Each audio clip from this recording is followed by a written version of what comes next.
Assalamualaikum warahmatullahi wabarakatuh.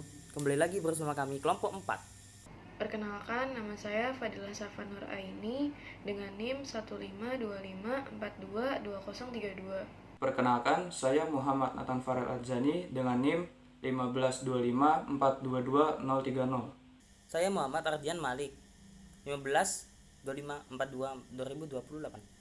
Perkenalkan, nama saya Wahyu Haji Saputro dengan NIM 15254222033. Kali ini kami akan membahas balok cantilever dengan beban merata penuh dan satu beban terpusat. Oke, pada materi kali ini kami akan membahas balok cantilever.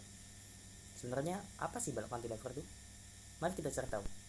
Balok cantilever adalah balok yang hanya ditumpuk oleh satu kolom, disebut dengan sistem struktur cantilever. Pada kondisi ini, balok dijepit pada salah satu ujung sedangkan ujung yang lain berdiri bebas.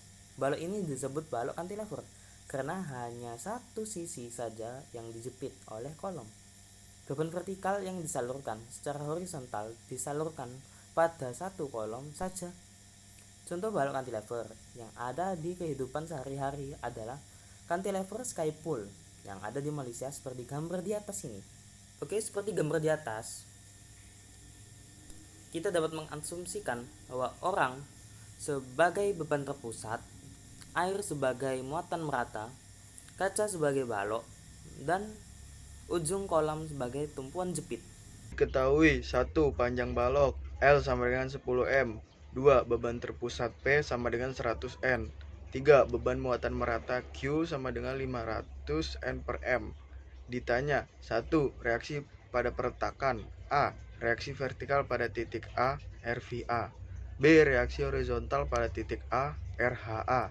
C. Reaksi gaya momen pada titik A, MA. 2. Gaya dalam A. Gaya lintang, B. Gaya normal, C. Gaya momen, dan D. Gaya bidang lintang atau diagram gabungan gaya lintang, gaya normal, dan gaya momen. 1. Reaksi perletakan, konversi muatan. Q besar sama dengan Q dikali L sama dengan 50 kali 10 sama dengan 500 Newton. A. Reaksi vertikal pada titik A. Sigma V sama dengan 0. RVA dikurang Q dikurang P sama dengan 0. RVA dikurang 500 dikurang 100 sama dengan 0.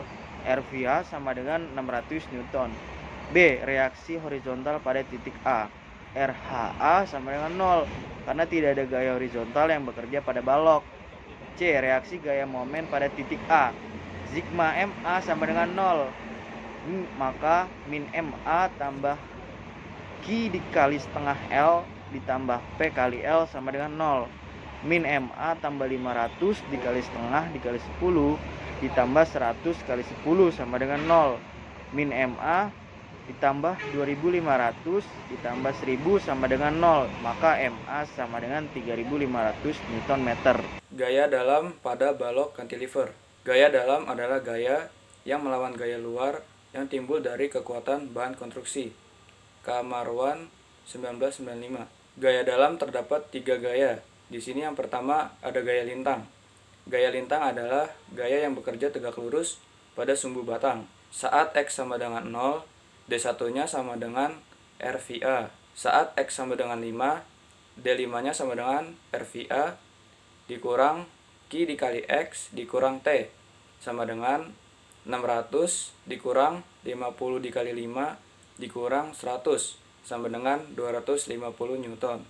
Di saat X sama dengan 10, D10-nya sama dengan RVA dikurang Q dikali X dikurang T sama dengan 600 dikali 50 dikali 10 dikurang 100 sama dengan 0 Newton.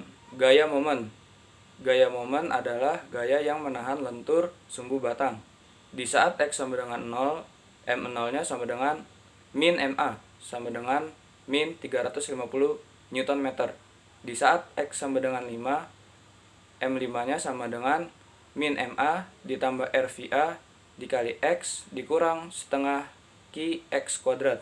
Langsung masukin aja angkanya, min 3500 ditambah 600 dikali 5 dikurang setengah dikali 50 dikali 25 sama dengan minus 1125 Nm. Saat X sama dengan 10, M10-nya sama dengan min MA ditambah RVA dikali X dikurang setengah Q X kuadrat. Langsung masukin aja angkanya. Min 3500 ditambah 600 dikali 10 dikurang setengah dikali 50 dikali 100 sama dengan 0 Nm. Yang ketiga, gaya normal. Sigma H sama dengan 0, karena pada balok cantilever tersebut tidak ada gaya yang bekerja searah dengan balok.